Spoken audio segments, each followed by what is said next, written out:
ఉండవల్లిలో మరోసారి ఉద్రిక్తత చోటు చేసుకుంది. అమరావతి ప్రాంతంలో బాబు సర్కార్ విధ్వంసకాండ పీక్ స్టేజ్ కు చేరుకుంది. రాజధాని పేరుతో అధికారులు బలవంతపు భూసేకరణకు ప్రయత్నించారు. అంతటితో ఆగకుండా పచ్చటి పంటలను ధ్వంసం చేశారు. వివరాల మేరకు పోలీసులు వారిని ఈడ్చుకెళ్లారు. ఈ నేపథ్యంలో పోలీసులు రైతులకు మధ్య వాగ్వాదం జరిగింది. పురుగులు పడిపోతే చూడు, దీనికి ఎవరైతే పాలు పడ్డాడో దేవుడో చూసుకుంటాడు. నేను ఇంతమంది ఉన్నారు, ఎవరు కూడా నేను అర్జునానికి సమాధానం చేస్తాడు. నా పట్టులో చేస్తున్నా చూడండి. పెడుతున్నాం ఆ భోజనాలు పెట్టేదాన్ని కూడా రైతులు పడుతున్నాయి. రోడ్డుకి ఎత్తానన్నా మా కర్మ మాకు ఎత్తం చేయట్లేదు, రోడ్డుకి ఎత్తానన్నా. ఈసారి చెప్తా రోడ్డు కింద ఎత్తా, నాకు సంగతి చెప్పాను సార్, మీరే చెప్పండి. ఇదిగో నేను ఈసారి అడుగుతున్నాను, నన్ను నెలనిట్లా చెప్పండి, నాకేం అవసరం లేదు. మీరందరూ ఎవరైనా పదాన్ని కట్టుకున్నా పర్మిషన్ ఇస్తారని చెప్పానండి. ఎవరైనా నేను ఇప్పుడే ఇస్తాను రోడ్డుకి, ఇవన్నీ మాకు తీసుకుంటూ మమ్మల్ని ఉండవల్లిలో పరాయి వాళ్ళగా చూసే పరిస్థితి ఈ ప్రభుత్వం కల్పిస్తుందని చెప్పి ఉండవల్లి రైతులు బాధపడతా ఉన్నారు. రైతుల భూముల్లో రాజధాని కడుతూ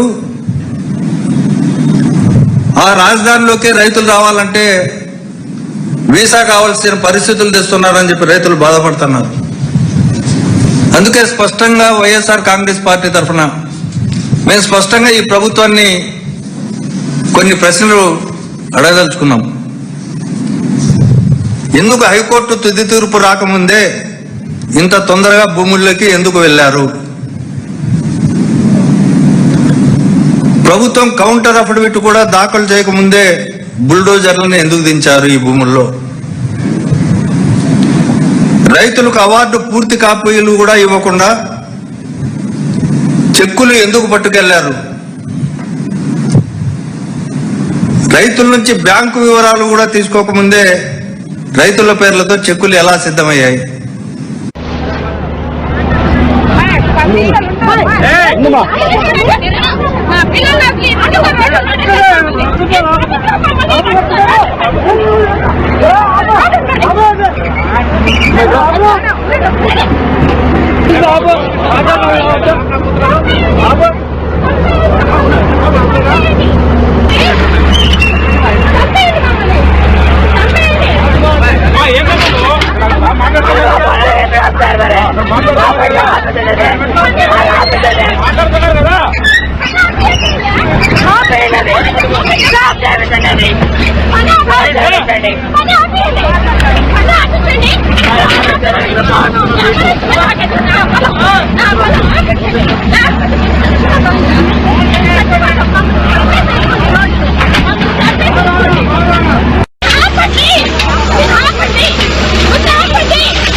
ఎప్పుడు మేము యాంటీ కాదు, రోడ్లు తిరుగుతున్నారు, చట్టం ఏం చేస్తుంది?